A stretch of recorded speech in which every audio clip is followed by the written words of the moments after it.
So we will continue with the chapter, especially today we will discuss about the miscellaneous antibacterial agents and also the antiseptics, urinary antiseptics. So these both chapters are important in the respect of the treatment of the animals and also of the economic importance disease treatment. So we'll try to learn about the antibiotics which are not belonging to the regular category of beta-lactams, aminoglycosides, sulfonamides, etc. So what are the miscellaneous antibacterial and urinary antiseptics? A number of antibacterial drugs are used in the therapeutic, but they do not fit properly into the important categories of drugs which are discussed in the earlier classes. So these drugs which are dealt in future, they are important in nature, but at the same time, they do not fit in the regular defined drugs. So additionally, some of these antibacterial are not so commonly used for available in the previous years. And these are all the new agents, of course. These miscellaneous antibacterial drugs are discussed in the present chapter so that we should know about their thing, especially how they are going to act, the toxicities and many more. So the classification of the miscellaneous antibiotic is, then they are classified as natural and semi-synthetic antibacterials or antibiotics. So here the first classification or first category is polypeptide antibiotics. So in the polypeptide antibiotics, the examples are the number one, polymyxins. Here there are two types of the drugs, polymyxin B and colistin. Then also the bacitracin, then thiostreptone, then tyrosine. All these are the polypeptide antibiotics. So till date, we have not discussed about the antibiotics with the protein in nature or polypeptide in nature. So we will discuss about this thing. And the second one is the glycopeptide antibiotics. Glyco plus peptide. So the vancomycin and tiocoplanin. So these are the two important examples. Then aminocyclitols. So we have already learned a little bit about the cyclitols, especially the spectinomycin and apromycin. Both of these are aminocyclitols. Whereas the rifamycins are the anti-tuberculosis drugs. So here the rifamycin SV, rifamycin and rifabutin, these are the examples. Whereas the other antibiotics like the novobiocin, thiamylin, virginiamycin, then fusidic acid, then the mupirocin. So many times we are confusing these drugs with that of the aminoglycoside. So these are all the miscellaneous antibacterial agent and we need to learn all those things. Then coming to the synthetic one, these are all the natural and semi-synthetic, both are there. Whereas the synthetic ones, totally the nitrofurans are the synthetic one, the nitrofurantoin, then furosemide, nitrofurazone, that's the nefuradijone, then furaltadone, nefuroxime, then nefuprazine. All these are the nitrofurans. Structure of these are nitrofurans. And the nitroimidazoles like the metronidazole and dimetronidazole, say tinidazole, secnidazole, and many other drugs are also there. Whereas the arsenicals, yes, even though they are toxic, but some of them have the promising medical property like arsenilic acid and sodium arsenilate. So these are the example. Whereas the hydroxyquinolones, example, chloroquinol, that is the chlorhydroxyquine and dihydrohydroxyquine. Both of these are the examples of the hydroxyquinolones. So already quinolones we know the quinolone antibiotics like the nalidic acid, etc. But these are totally different from that particular category. Then coming to the first agents, that's the natural and semi-synthetic antibacterial antibiotics. So among these things, the first agents are the polypeptide antibiotics. Polypeptide, as the name indicates, They are the low molecular weight cationic polypeptides produced by the bacteria. That's why they are called as natural antibacterial agents. And they possess very strong bactericidal action, but are not used systemically due to their high toxicity. That's also constraint for this thing. And these include the polymyxins, then bacitracins, then thiostreptone, then tyrosine. All these are the polypeptide antibiotics or polyene antibiotics. Then coming to the first agents, that's the polymyxins. So it is a generic name used for the group of 6 strongly basic and cyclic polypeptides, especially the polymyxin A, B, C, D, E, and M. So these are all the different drugs which belong to the this thing of the polymyxins. So it is a component of the drugs like polymyxin A, B, C, D, E. Okay. So of this group, polymyxin B and polymyxin E. Polymyxin E is called as the colistin. So these are very commonly used in vet practice. The remainder polymyxins are more toxic and less potent to be used clinically. So these are the important polymyxins, just like the polymyxin B, polymyxin E, that's the colistin sulfate. So these are very commonly used in case of the mastitis tubes or intramammary infusions. So the farmers can themselves do the particular thing, the treatment.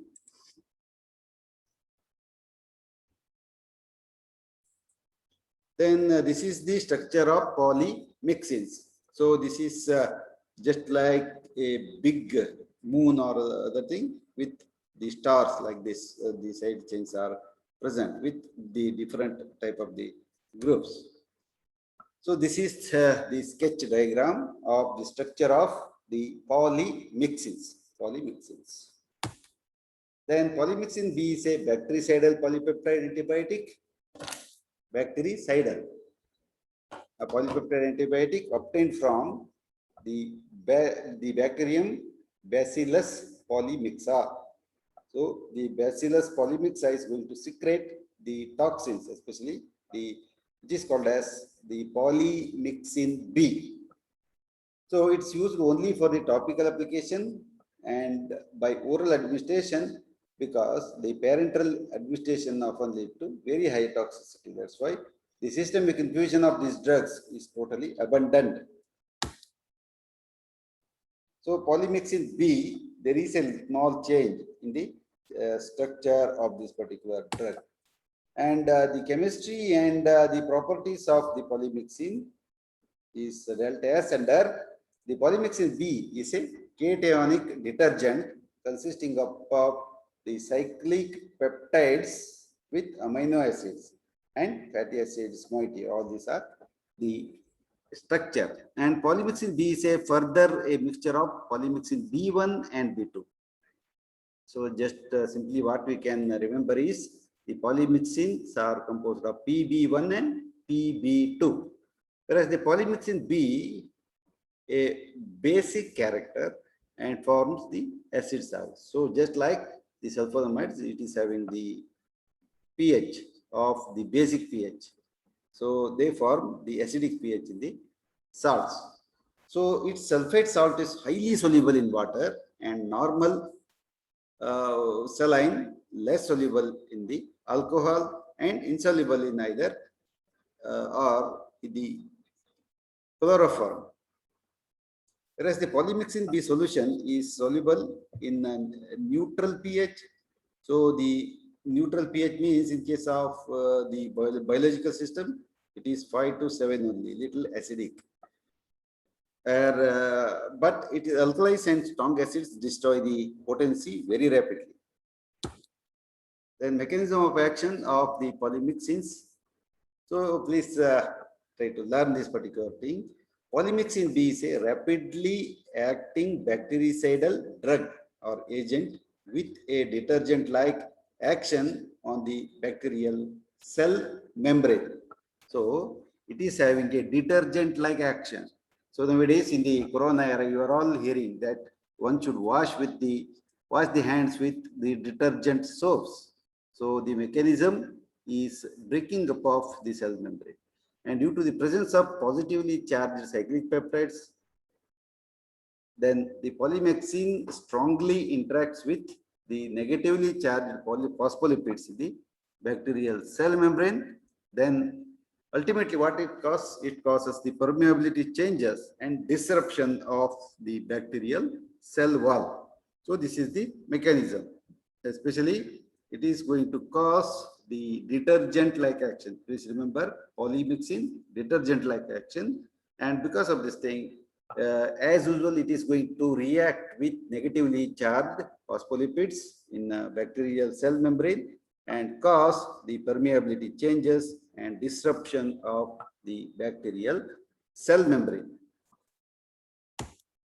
Then as a result, the altered membrane permeability, cellular constituents like the ions, amino acids, purines, and pyrimidines escape from the protoplasm and death of the bacteria, it is going to ensure.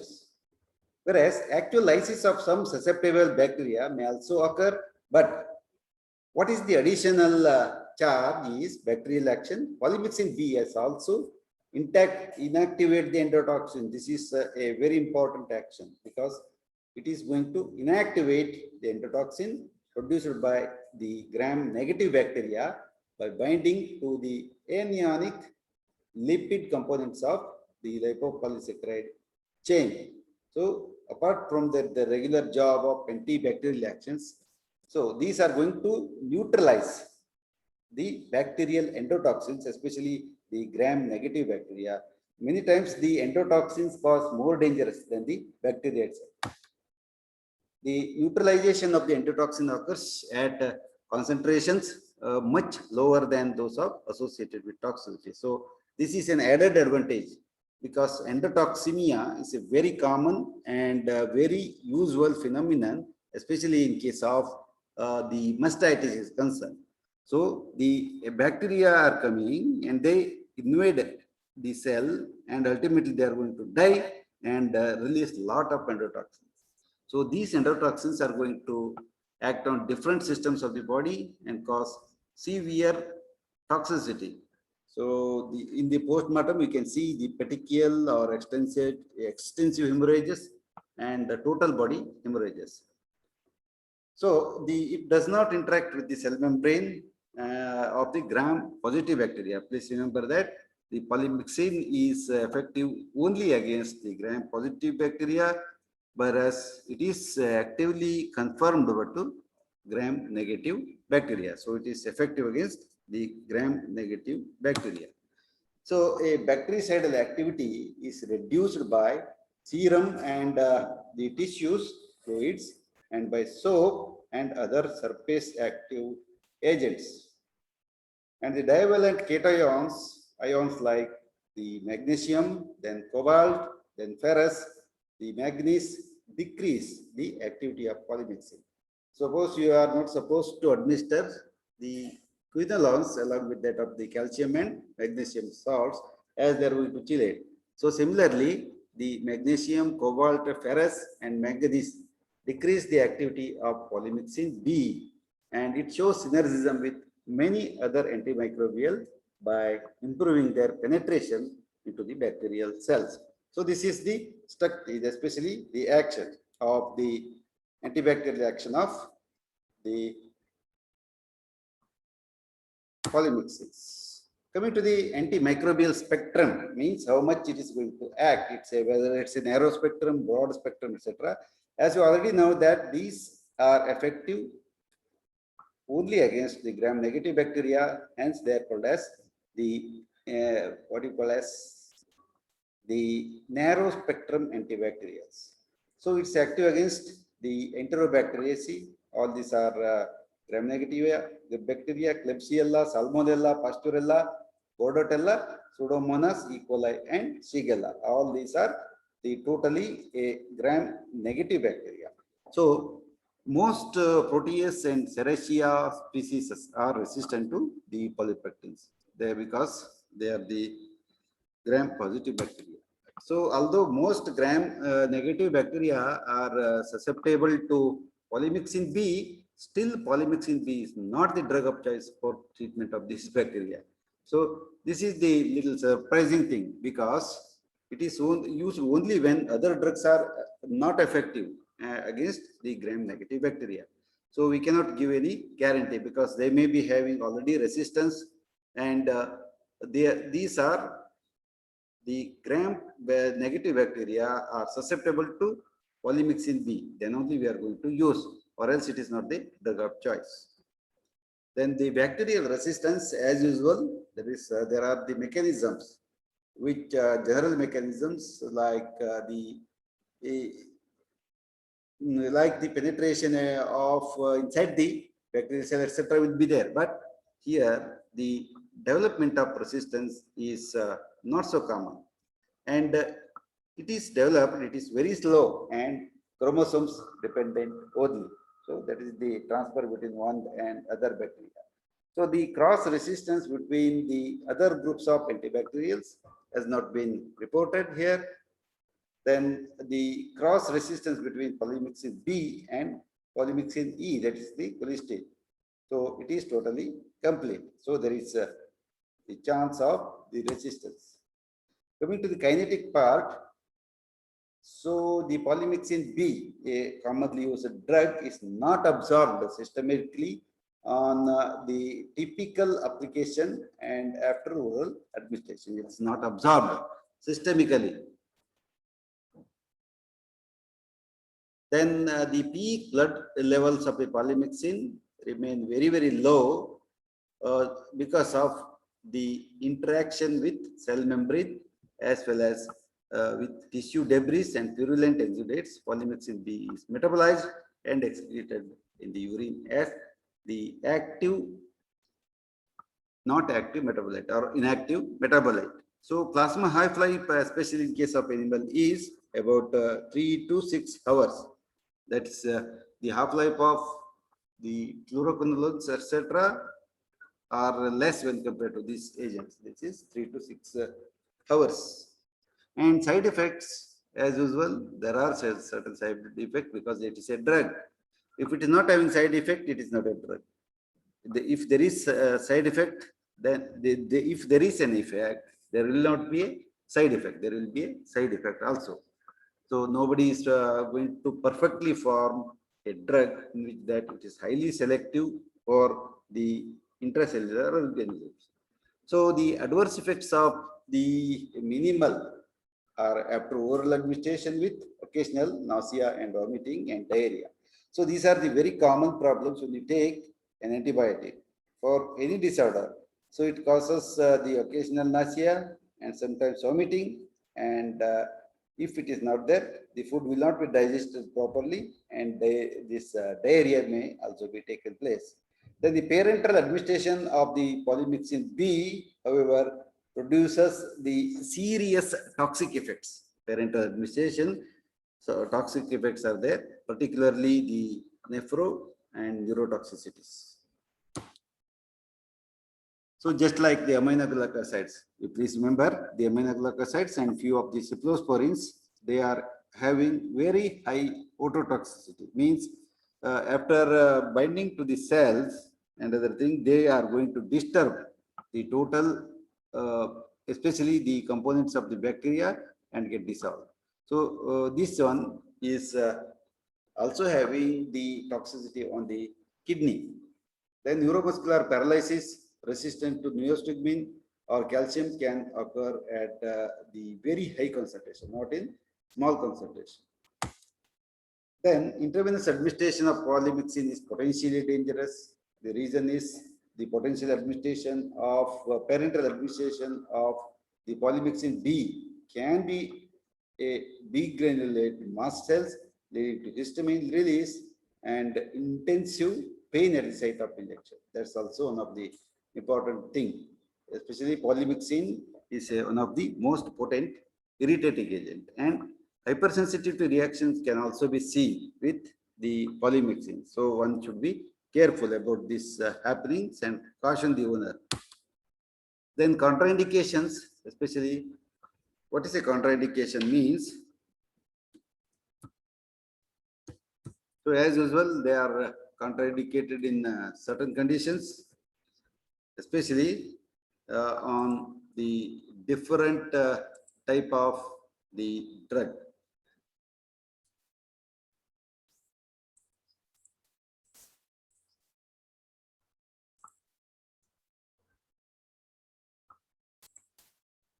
So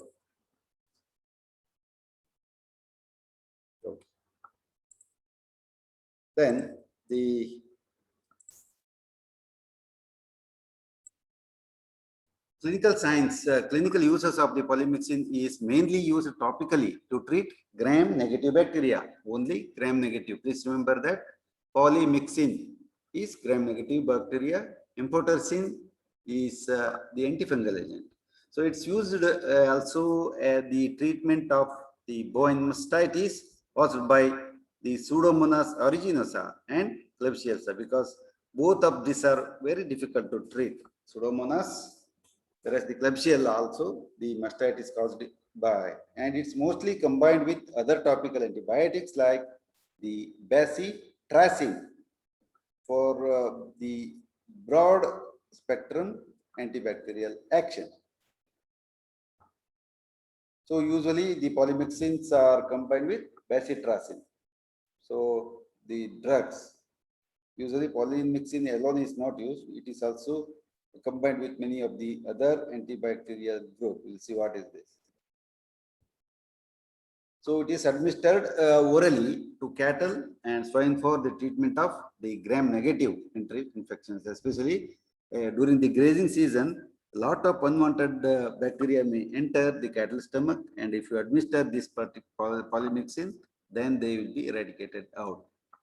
So the main indications for the parenteral administration of polymyxin B is life-threatening infections due to gram-negative bacteria.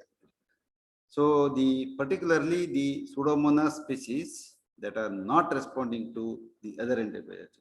So we have got the Pseudomonas class, and also the these class of the antibiotics are very resistant to the most of the commonly used antibacterial agents.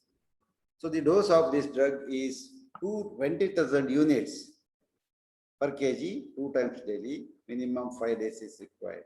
Whereas the 5,000 to 10,000 units per kg, so this drug need to be strictly IM only, IM daily. Cattle intramammary also, many of the these tubes, especially intramammary tubes, do contain the polymyxin as one of their ingredient.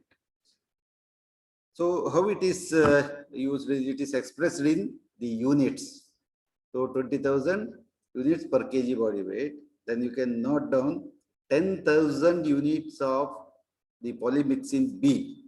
10,000 units of the polymyxin B is approximately equal to 1 milligram of the pure antibiotic.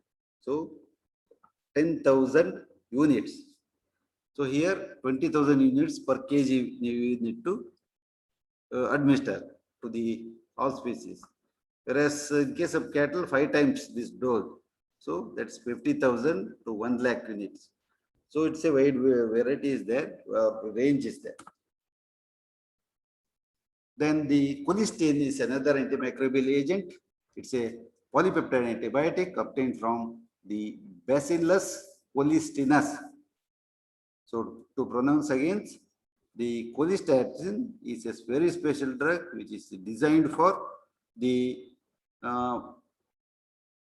especially the colistin. It is designed for the especially it's available as colistin sulfate for oral use and colistin sodium methane sulfonate, or it's also known as the colistimethate sodium for the parenteral preparation.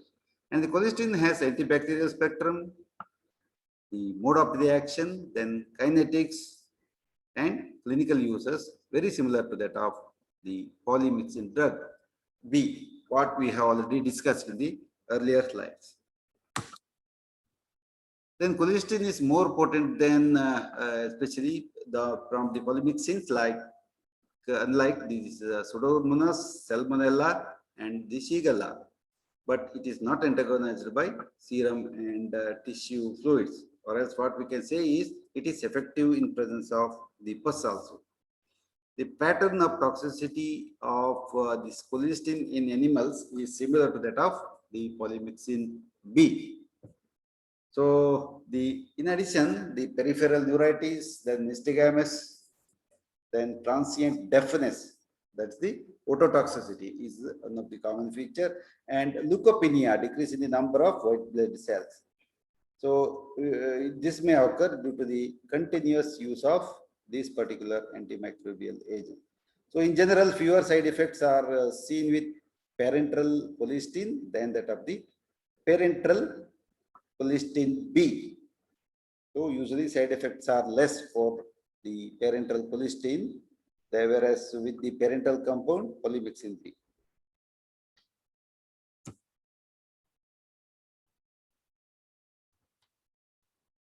Then similar to polymyxin B, it is a systematic use is reserved for the treatment of the gram-negative infections, particularly the Pseudomonas or Pseudomonas aeruginosa infections, especially in case of the cattle, and resistant to the less toxic drugs.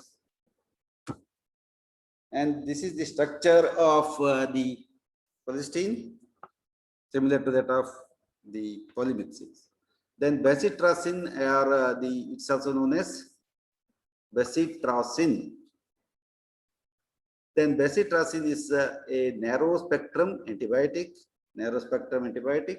Then the spectrum of activity is similar to the penicillin, but also effective against the penicillinase producing Staphylococcus aureus. So this especially in case of the susceptible mastitis, this is one of the better choice.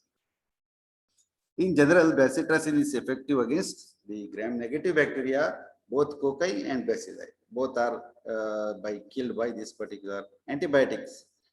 So also the spirochetes. Then most gram-negative bacteria are resistant to the bacitracin, probably due to the lack of penetration of the bacteria, especially inside the membrane of such bacteria.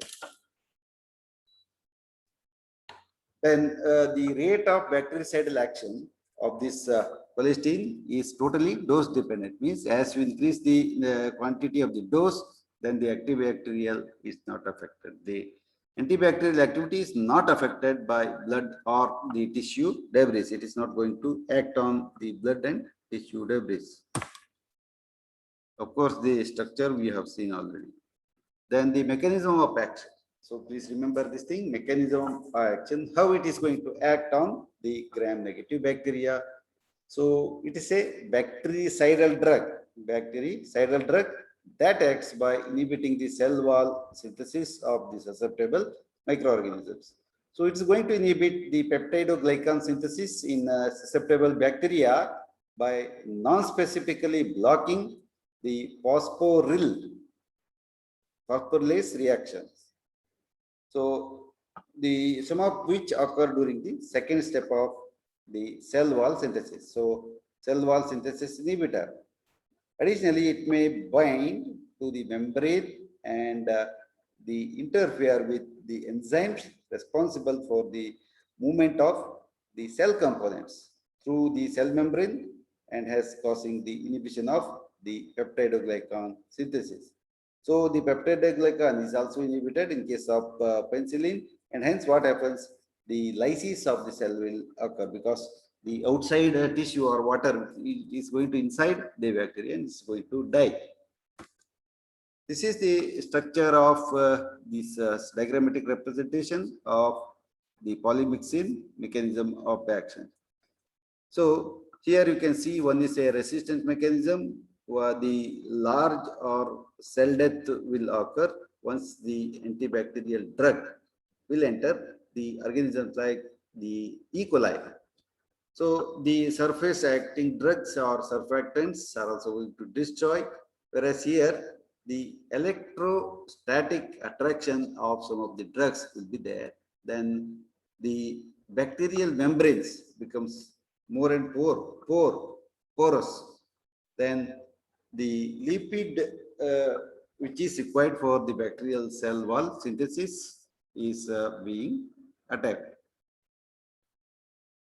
So usually it is going to bind with that of a very specific site where it is having some comfort, just like us only. So it is going to bind with that of its comfort zone, but at the same time, the bacteria will die. Then this is also the same mechanism. The polymyxin enters and disrupts the inner membranes. So then it is going to enter inside the bacterial cell wall, especially in the periplasmic space it's going to occupy. Then it is going to what you call as the burst open and will release its material inside the cell. Then polymyxin binds to the LPS and the disrupts outer membrane. So this is the mechanism how it is going to boost. Whereas the polymyxins, they enter the body by membrane lysis. That's the mechanism. Whereas what happens here, both places, polymyxins are being disrupting the membrane, and ultimately once it is disrupted means the membrane is going to die. So the vesicles will be vacant and there will not be any biological activity. So this is also another picture, especially the polymyxins are entering inside the bacterial cell wall and they are going to inhibit the tricyclic acid. So that is NAD to NADH. So the Fe cluster is there, then damage to DNA is caused because the Fenton reaction produces the metabolites which are not at all useful. And apart from this one, this is going to produce the hydrogen peroxide. So that's also responsible for the antibacterial agent. And ultimately, there is a damage to the DNA, lipids, and proteins. Then, the presence of divalent ions such as the zinc enhances the effect of bacitracin. Please remember that they are inhibited by the calcium, etc. Whereas increased absorption of the drug and increased effort will be seen after binding with that of the bacitracin. Then the antimicrobial spectrum. So bacitracin is a narrow spectrum antibiotic. So please see that it is a narrow spectrum. Then the penicillins are having in the mechanism in a similar pattern, but it's also effective against the penicillinase producing the Staphylococcus aureus, which is going to cause the mastitis, especially in case of the large animals. So many mastitis cases are there. Especially 90% of the cases are the Staphylococcus aureus. So in general, the bacitracin is effective against the gram-positive bacteria, both rods and the cones, especially cocci and bacilli, and also the spirochetes. Then most gram-negative bacteria are resistant to bacitracin, probably due to the lack of the penetration of the antibiotic inside the bacterial cell membrane. The rate of bactericidal action is dose dependent and the antibacterial activity is not affected by the blood or tissue debris.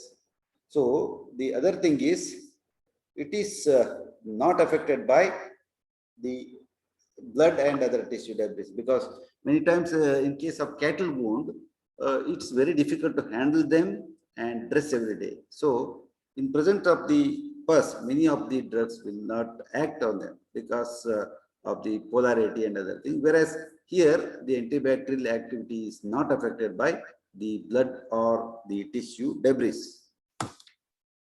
Then the bacterial resistance, as usual, especially it's rare, non-significant cross-resistance between the bacitracin and the other antibodies like the penicillins have been noted in certain researchers. Then kinetics, bacitracin is not absorbed orally, then administered orally also, but not used parenterally because of the high systemic toxicity. So it causes the high systemic toxicity. So the topical application or wounds and also on the body, it is not cause significant systemic absorption. That's also one of the required thing. It is the safety. Or many times some of the antibiotics belonging to the class of the aminoglycosides, they enter the body and cause the toxicity. Another example is the tetracyclines.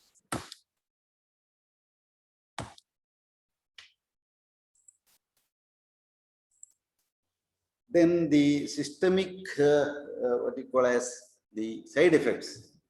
So in allopathy, we are giving equal importance to the effects and side effects. So always it is better to see. That's why the allopathic science of the medicine is considered as the one which is having more and more side effects, because in the public domain it's available, all the information, the side activity, side effects and all the other things. And the nephrotoxicity is manufactured by the albumineral cylindria and azotamine.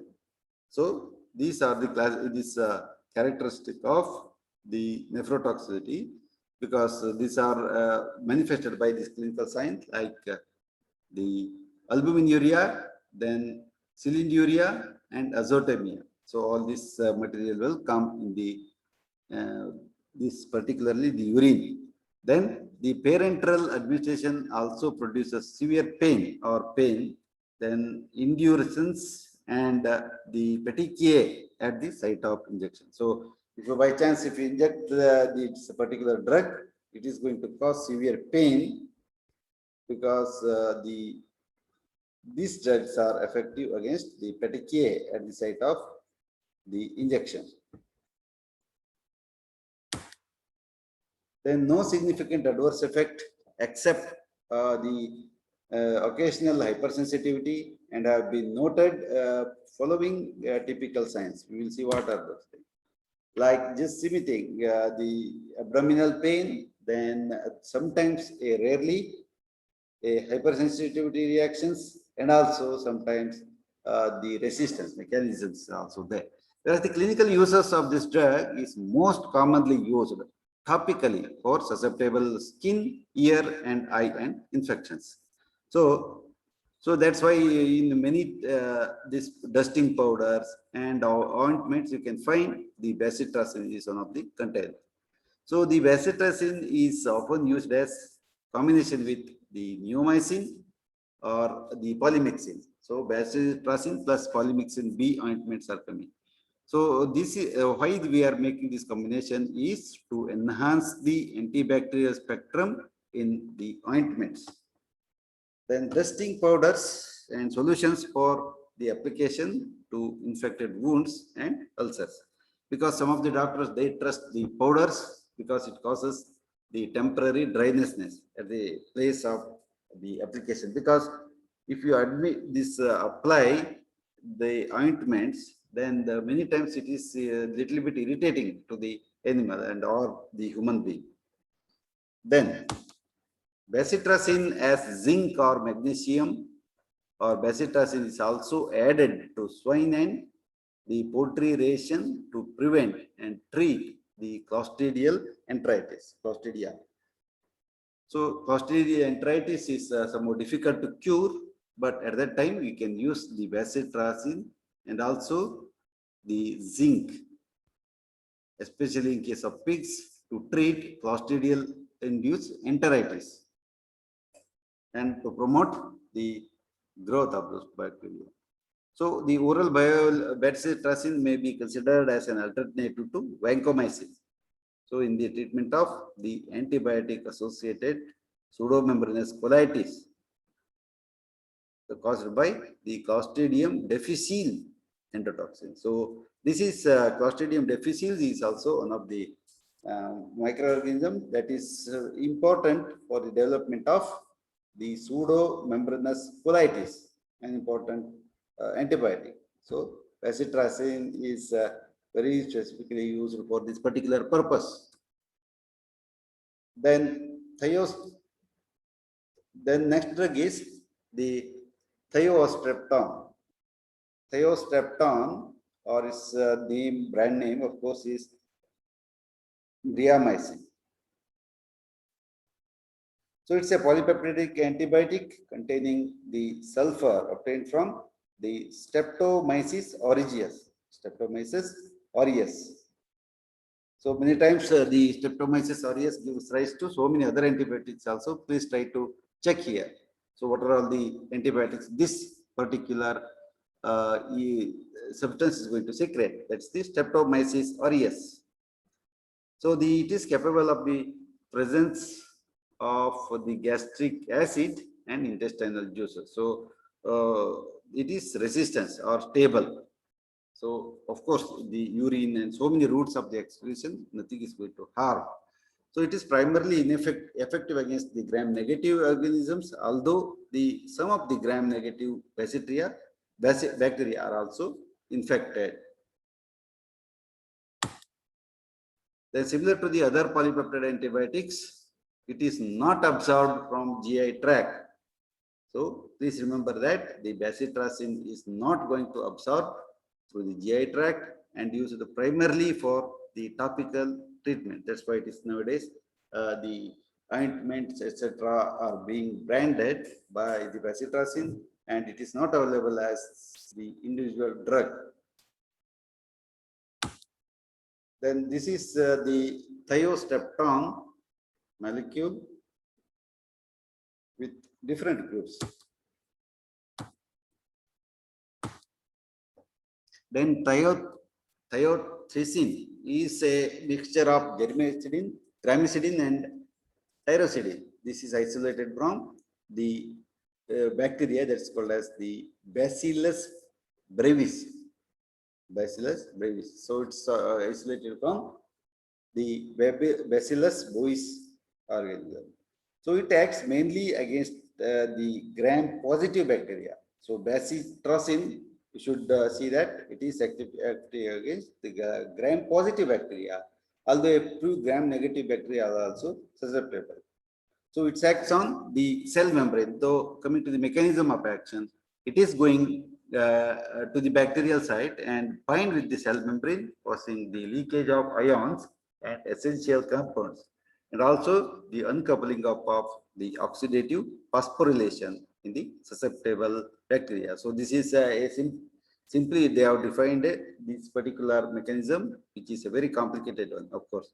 So essential components, and it will do the uncoupling of the oxidative phosphorylation, especially in the susceptible bacteria. Hence, the bacteria is going to die. And similar to the other polypeptide antibiotics, it is not absorbed orally. That's why it is administered as the parenteral. And the systematic use of this drug causes toxicity, so it's limited. Its use is limited to the topical application. Then structure of the tyrosine is like that. Here, both of the structures are the same. One is with color and the same. Here you can see that NH group is present with that of the divalent ions. So NH2 group is also present. That's why it's called as the polypeptide antibiotics or the tyrosine. Then the tyrosine, an overview is here. Tyrosine is going to cause the inhibition of especially the thrombosis. So there is a inflammatory condition. So these agents are very much helpful, especially on the skin infections, etc. Then the glycopeptide antibiotics. So these are the vancomycin. So vancomycin is a complex glycopeptide antibiotic obtained from the Streptococcus orientalis. So remember that the vancomycin is obtained from the Streptococcus orientalis. So you should prepare the drugs. especially some of the students, please take the responsibility of giving an assignment, especially the naturally derived antibiotics, the name of the antibiotic with the bacteria or fungus which secreted. Okay, please put the assignment so that it is for the benefit of the large community. So it is long, especially the glycopeptide antibiotics used in the veterinary medicine today. Vancomycin is also included. Then one of the property is it's freely soluble in water and insoluble in higher alcohols, especially the alcohols and also the ether and the acetones. So it is odorless and slightly bitter taste, vancomycin. So vancomycin, we'll see this is the structure and the mechanism of action of the vancomycin is a little bit different.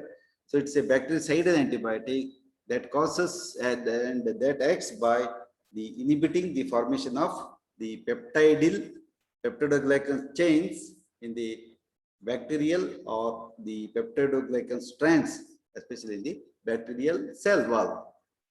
So it blocks the second step of the bacterial cell wall synthesis by inhibiting the terminal dipeptide sequence of the peptidoglycan units and preventing their release from the carrier, because it's a carrier mediated mechanism.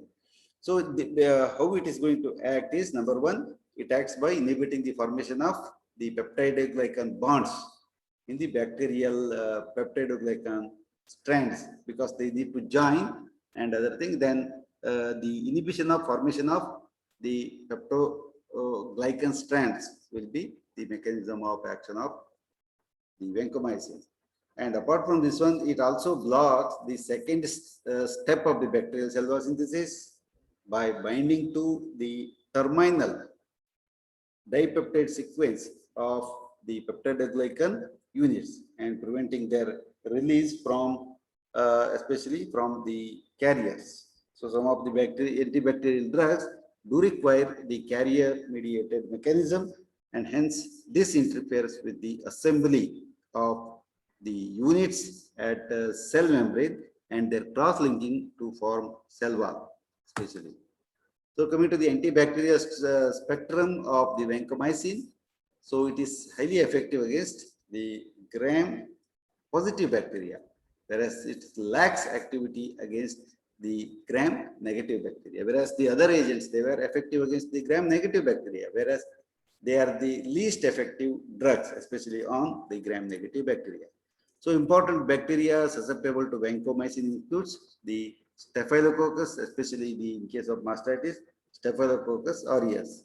Whereas the Streptococcus is also in fact affected by this drug. Whereas the Enterococcus, the Clostridium, then the Corynebacterium species, they are also susceptible. Resistance, it is not so common.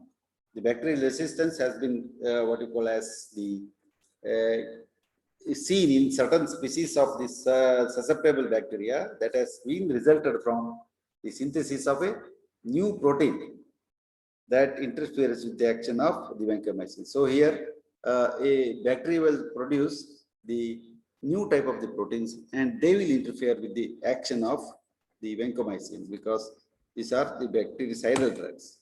And coming to the kinetics, so vancomycin is not absorbed from GI tract after oral administration. That's why IV administration, it is administered and it is widely distributed in the body tissues and fluids except the central nervous system. The effective plasma concentration of the vancomycin is in the range of 10 to 30 microgram per ml of the body fluid, and it is excreted unchanged in the glomerular filtration. So this drug accumulates in the renal insufficiency because it needs to be filtered. Then this drug this accumulates in the renal insufficiency and becomes toxic if dose are not modified. So that's also another thing. The elimination half-life of the vancomycin in case of the dogs is 2 to 3 hours. Then side effects of the vancomycin, they produce very high systemic toxicity, and on parenteral administration can cause the dose and time dependent ototoxicity and also the nephrotoxicity. So the ototoxicity and nephrotoxicity is a very common feature in case of minor glycoside toxicity. So similar to minor glycoside toxicity, these are proven to cause the ototoxicity and nephrotoxicity. And the HSR or hypersensitivity reactions are seen rarely. That's why the vancomycin is used in many conditions. That the phlebitis means inflammation of the vein at the injected site, and sudden fall in the blood pressure during the IV injection may be due to the histamine release and can be occasionally seen. So one need to be careful, especially with antihistamines, etc. There is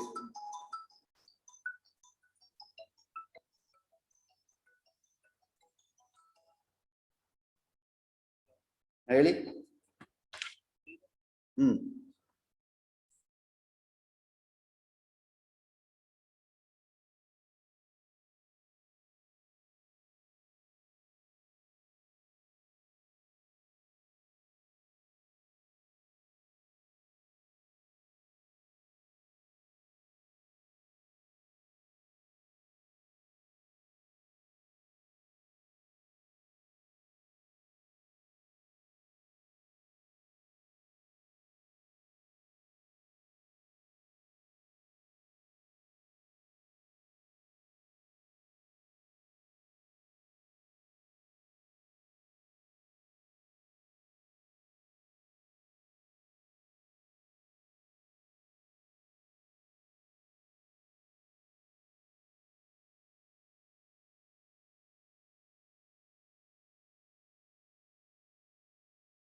We are going to, it is very painful. Intramuscular injection is very painful.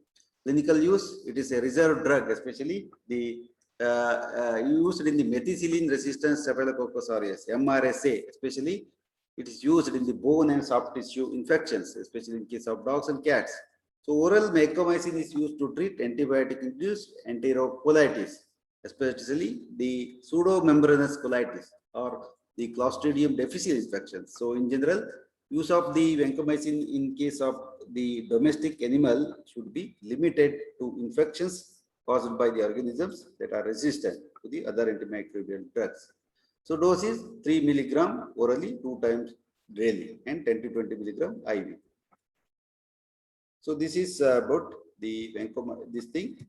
Then tomorrow we will discuss about the other drugs.